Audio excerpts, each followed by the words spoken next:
A very good morning. This is Dr. Chitra from Bangalore, and I thank Dr. Matthew John and the team in Kerala for giving me this opportunity. And if you've read the name of the topic that we're going to discuss in the next few days, you know you're in for an interesting session.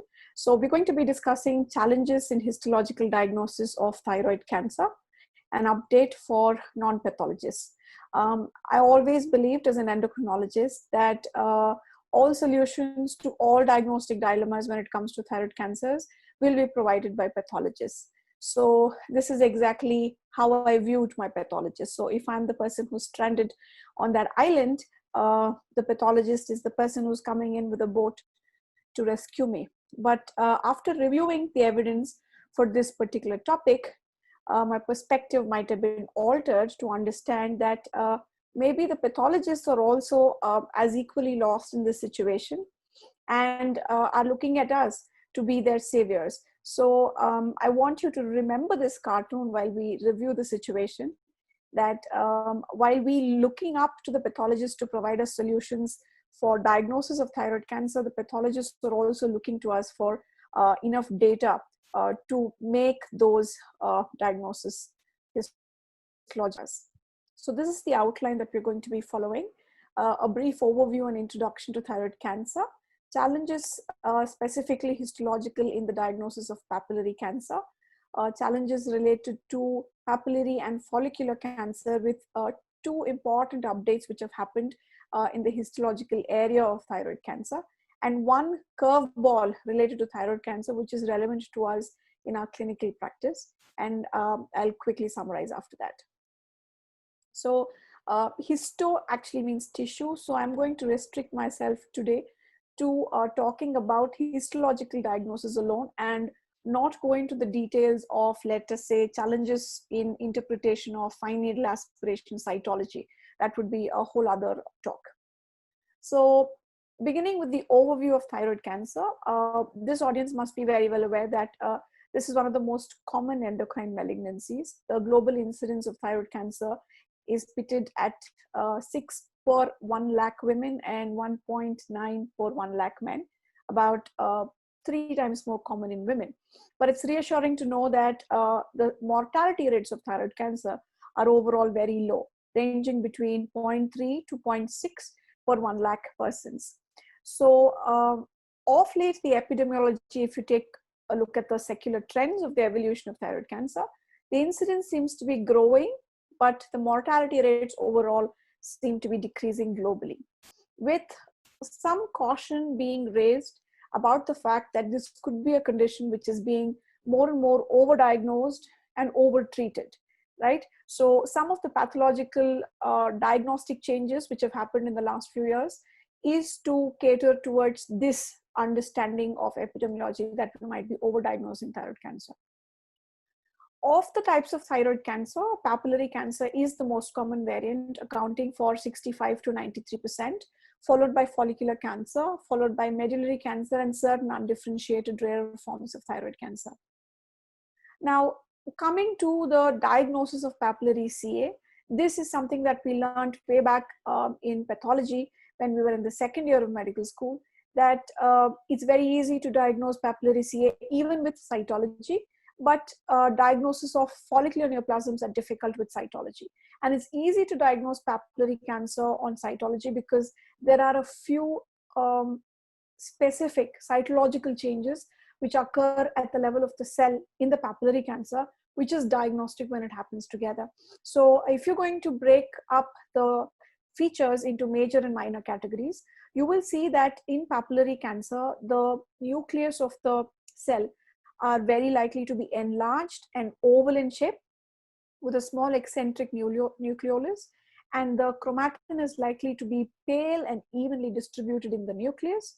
There are likely to be longitudinal nuclear grooves and occasionally intranuclear pseudo-inclusions, right? And these are features which could occur potentially singly in several other benign conditions like multinodular goiter or Graves' disease or Hashimoto's disease. But if it is being seen predominantly as a theme in a cluster of cells, it's very suggestive of papillary cancer. There are some other minor cytological features like presence of papillary architecture, presence of psammoma bodies, presence of multinucleated giant cell in the vicinity of the tumor cells, which are all aiding in the diagnosis of papillary cancer. But like I said, all of these could potentially individually occur in numerous other causes, and apparently the pathologists have pitfalls at every single step of this. And I'm going to try and highlight what the potential pitfalls could actually be. So this is a slide to show you some of the features which I spoke about, which are characteristic of the nuclear changes of papillary cancer. You can see here in the panel towards your left that the nucleus is occupying much of the cell. You see that the chromatin is pale and spread out. And you can also see in panel B here, that in the panel to your right, that you can see nucleolar inclusions and also grooving in the black arrow. So these are all changes which are specific for papillary cancer. Now, if you see this slide, towards the left, you have a histological slide of Graves' disease, and towards the right, you have that of papillary cancer. And we just spoke about how papillae are features which are unique to papillary cancer. So what you can see here in the slide, which is showing Graves' disease as well, that there are short papillae present. Papillae are tongue-like projections.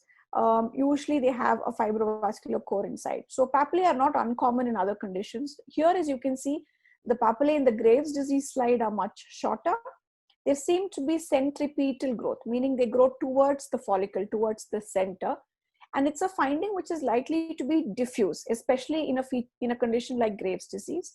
And if you see, the nuclei are very nicely arranged. There are no inclusions in the nuclei.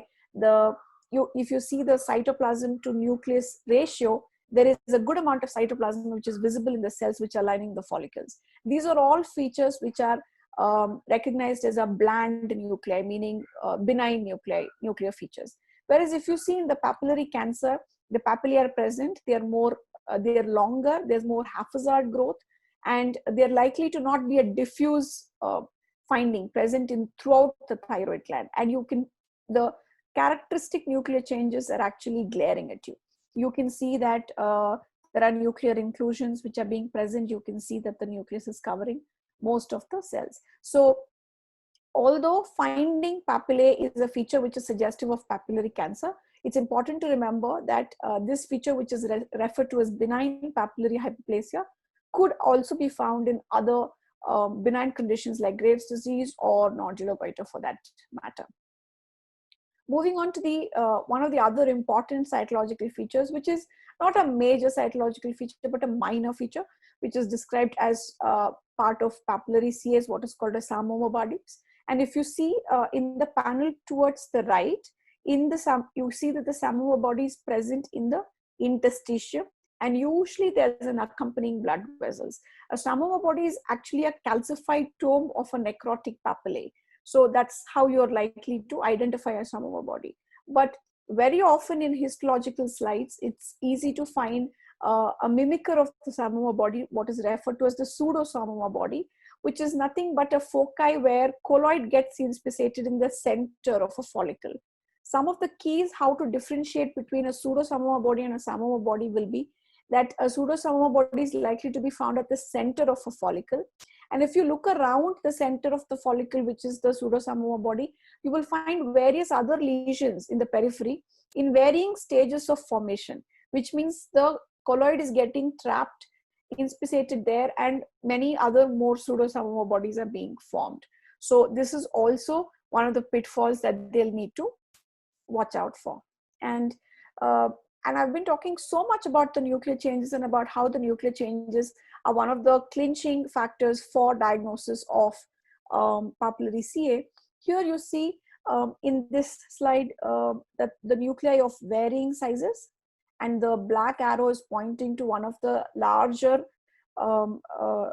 cells with a nuclei which is large. You also see some chromatin clearing, and there's an intranuclear inclusion in the arrow in the cell which is pointed out by the arrow. All features which are suggestive of changes which could occur in papillary CA. But you zoom out into a low power mode, and if you take a look, you see that the entire thyroid gland seems to be involved with an intense inflammation of lymphocytic cells. And all of these changes are usually, the nuclear changes are seen throughout, interspersed in this gland, right? These changes are referred to as reactive nuclear changes. And in this slide, you appreciate that the predominant histopathology is Hashimoto's thyroiditis, and the nuclear changes are secondary to the insult to the cells, secondary to the intense lymphocytic infiltration. So these are referred to as reactive nuclear changes. So one simple clue, if you provide to your pathologist while you're submitting the gland for a histopath examination, letting them know that there is a past history of Hashimoto's thyroiditis, would make the job much, much easier for your pathologist to decipher these reactive nuclear changes from the actual changes which occur in papillary CA. So this is a reactive nuclear change. And this is another instant of a reactive nuclear change. The histopathology slides just changed. If you see in the panel towards your left, you do see all of the nuclear changes that we spoke about. There is a clearing in the nucleus. There is intranuclear inclusions. But when you again zoom out into high power mode, you see well-formed follicles with colloid, something which is part of normal thyroid histology. And you notice that there are certain areas of scarring, and these nuclear changes are seen only in the areas where the scarring is present, suggesting that this is overall a benign adenomatoid nodule with changes in the nucleus only in areas where there is some amount of insult or scarring. So this is also an important thing to be kept in mind, that the nuclear changes could also occur in other conditions. Next, we come to another important topic, which is frozen section. Now, frozen section is very often used by surgeons and also asked for by endocrinologists to decide the extent of surgery, to decide if there is a need for cervical neck dissection.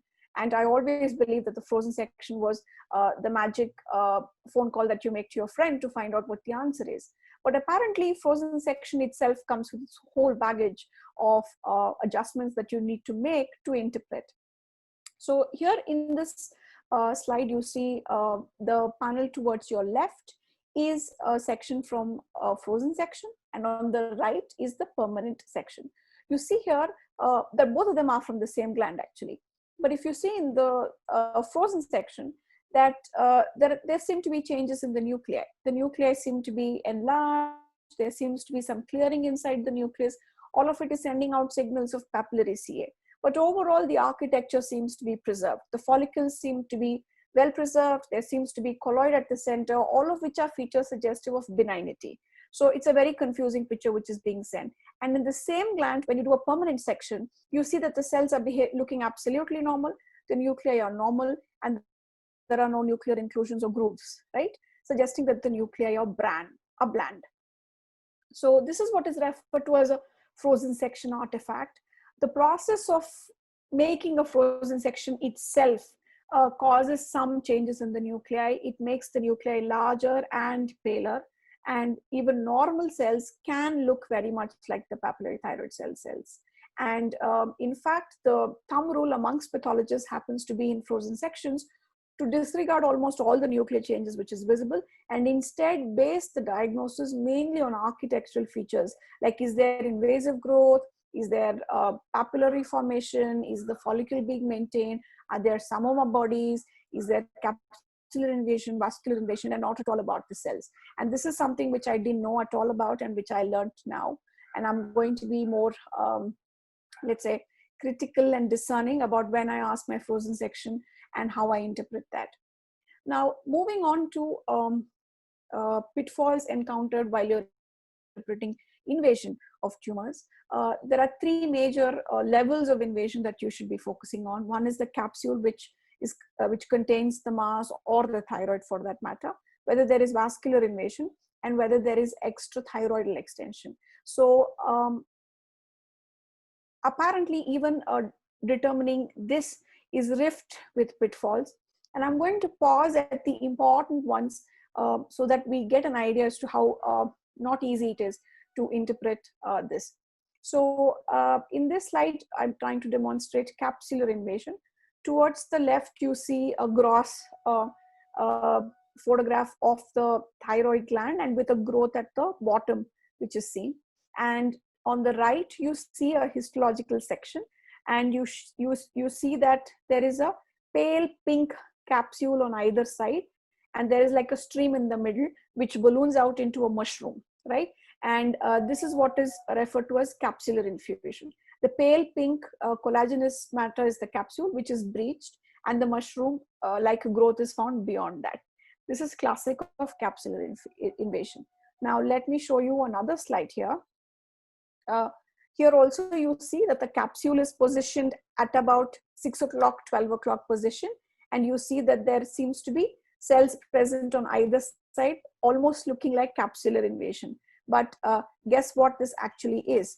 This is what is referred to as VHA TTF. No, I did not make that up. The pathologist made that up, which stands for worrisome histological alterations following fine needle aspiration of the thyroid. So what you're seeing actually is the track followed by the needle while the FNA was done.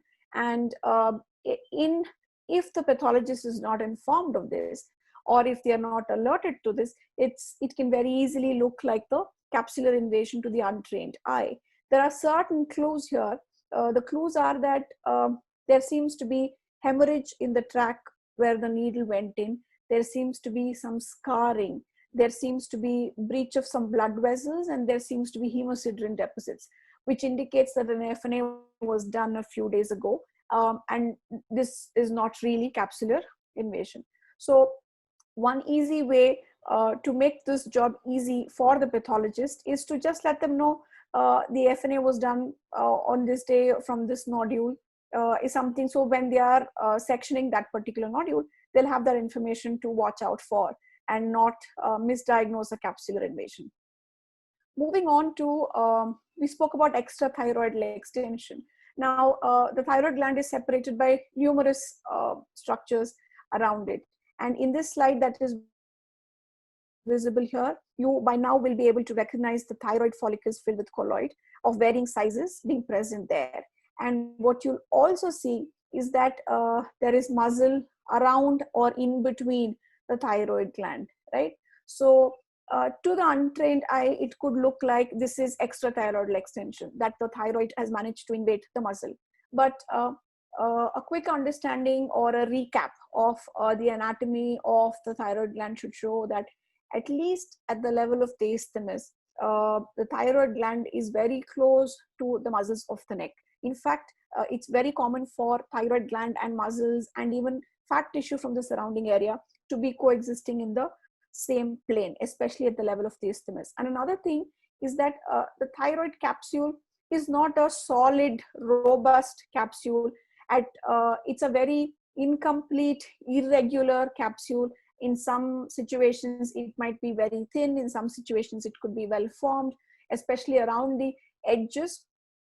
It's very likely that the capsule might not exist at all, sometimes confusing the pathologist to think that there is extrathyroidal extension.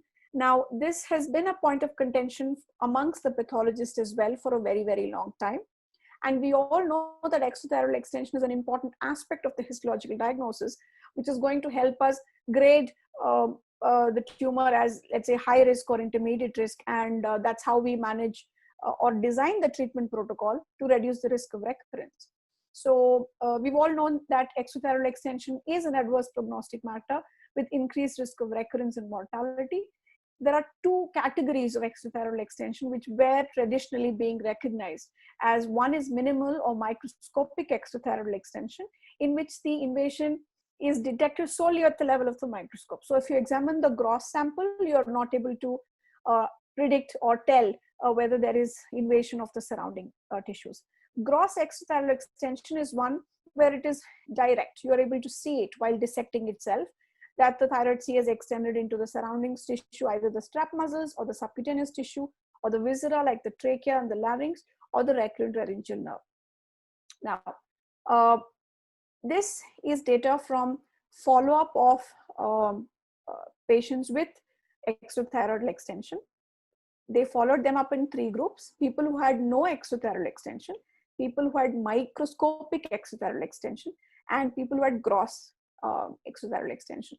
And when they followed them up for recurrence-free survival, they noticed that people who had micro extension extrathyroidally did just as well as people who had no extrathyroidal extension. And whereas the only thing which mattered in terms of recurrence happened to be gross extrathyroidal extension. So with that bit of information, there was a recent update in the AJCC staging or classification of thyroid cancer, which stands for American Joint Committee of Cancer, where microscopic extrathyroidal extension has been removed from the staging process of differentiated thyroid cancer itself. Gross has been broken down into two sections. If the gross invasions involve only the muscles, any size of the tumor, it would come under T3B. If the gross extension is into the subcutaneous tissue, larynx, trachea, esophagus, that would be T4A.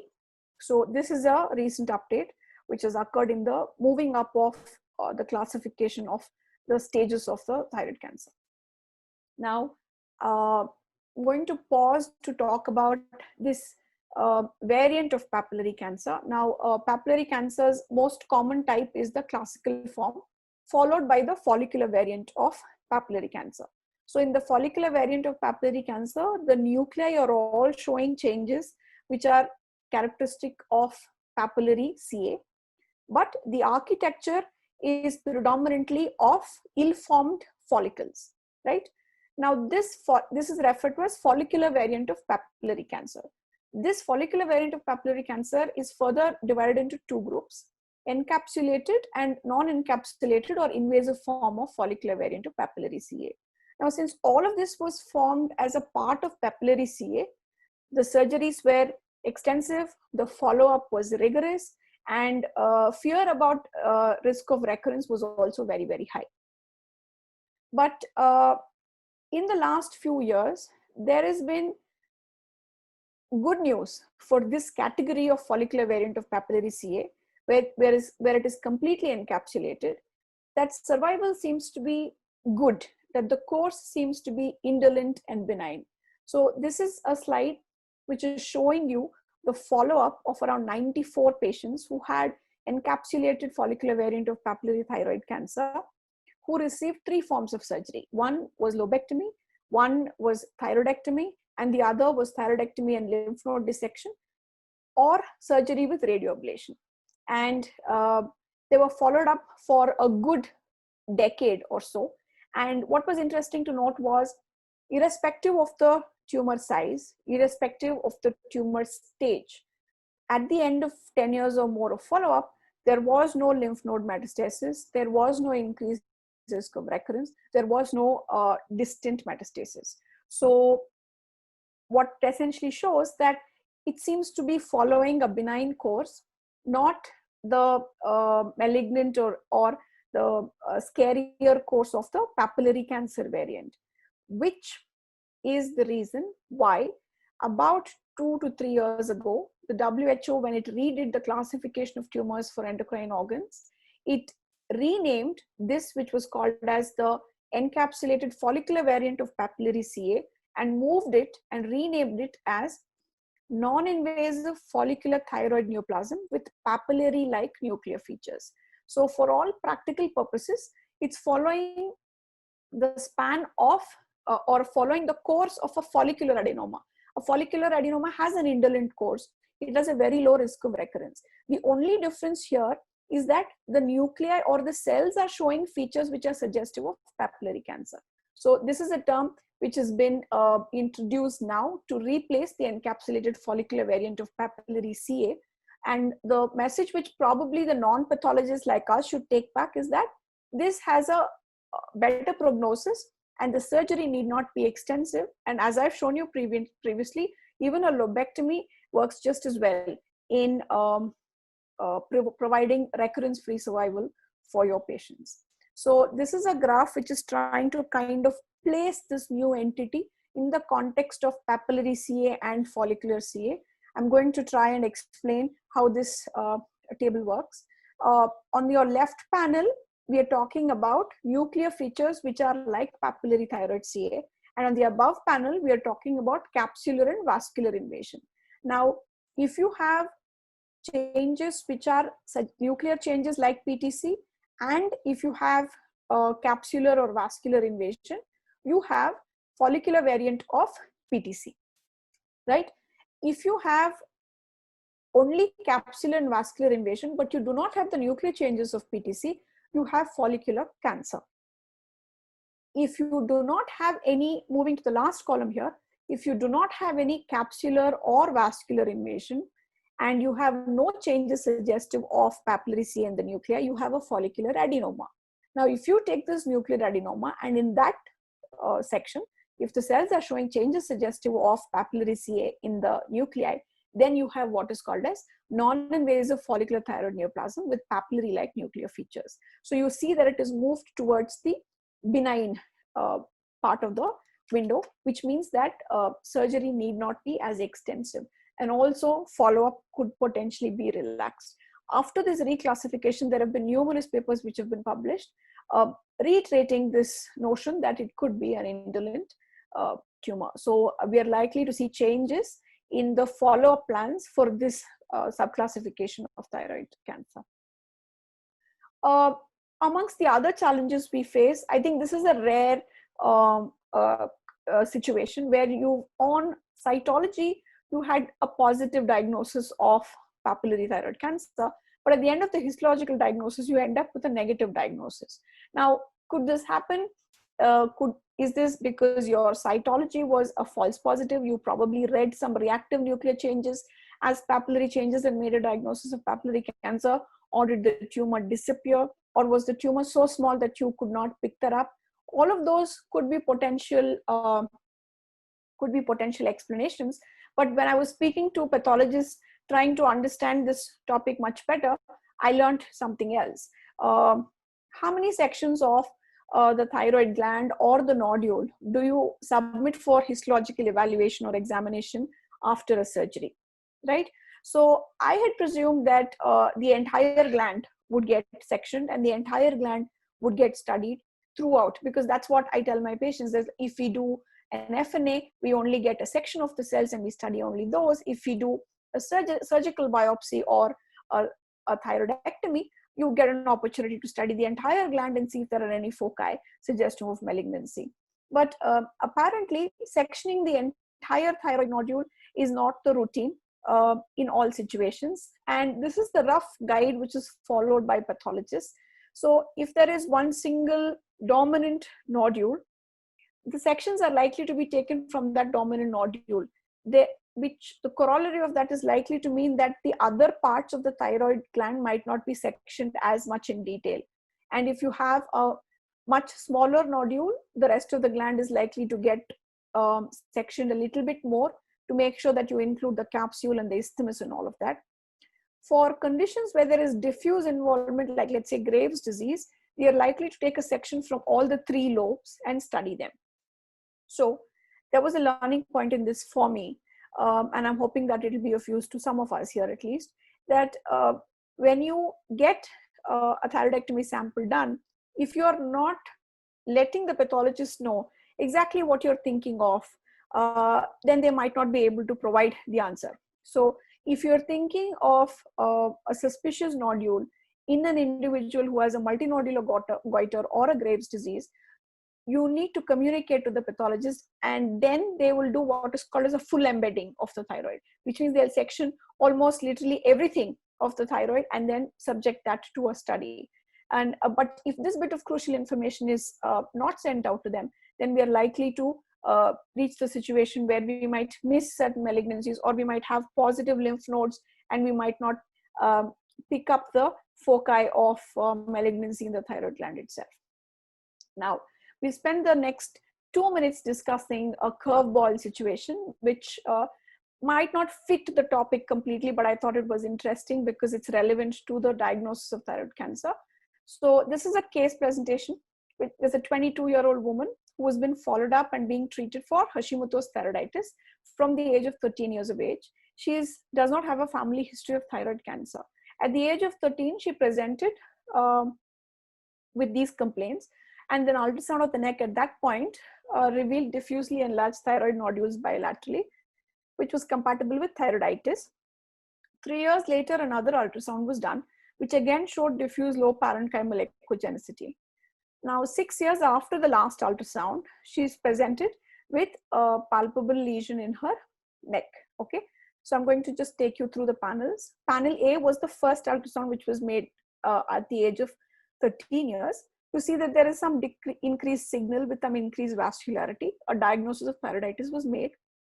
Another ultrasound was done 3 years after the baseline ultrasound, which showed some more heterogeneity in the signal, but nothing extra was seen. And now in the panel D is the latest ultrasound, which is showing diffuse microcalcifications spread throughout the gland, right? And here you see in the histopathology slides that there are some bodies which are present. The white arrows in both panel F and panel G are Samoma bodies, and the black arrows are pointing to tumor aggregates of cells which are showing nuclear features suggestive of papillary cancer. I have not been able to zoom into this to show you that. And the diagnosis histologically of this clinical presentation and the histological diagnosis was that of diffuse sclerosing variant of papillary cancer, which presented as innumerable microcalcifications in a patient who was an adolescent who presented with Hashimoto's thyroiditis. Now, this variant of papillary thyroid cancer is a biologically aggressive variant, tends to occur at a younger age group. Most of the case reports or series have included individuals who are young adolescents or young adults. There seems to be a higher incidence of cervical lymph node metastasis.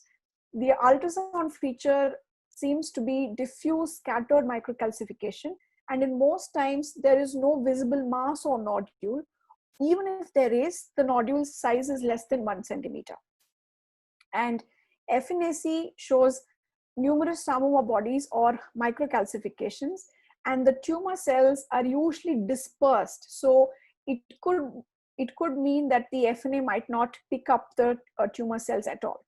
And the lesion seems to permeate the entire gland, and it could present as a diffuse thyroid enlargement without a dominant nodule.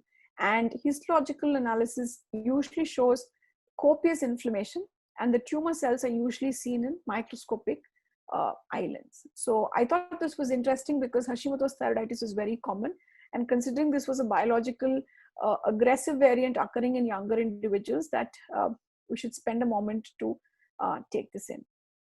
So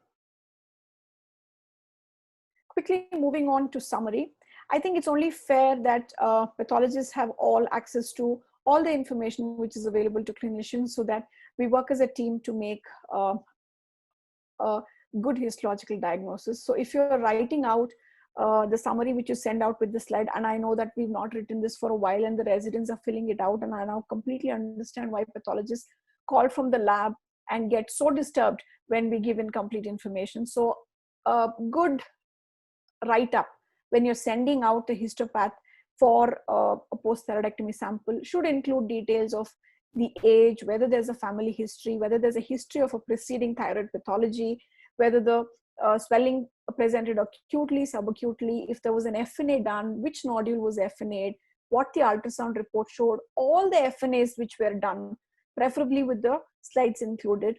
And also to maybe suggest whether you're thinking of a malignancy, whether it's enough to just histologically study the nodule in question, or do you want the entire gland to be sectioned? So if the conversation is fuller from your end, you're likely to get better responses from the pathologists.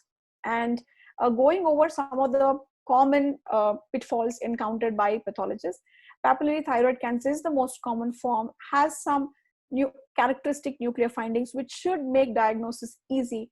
But as you can see from this table, that literally every characteristic feature has a pitfall in the form of a mimicker which could potentially be benign.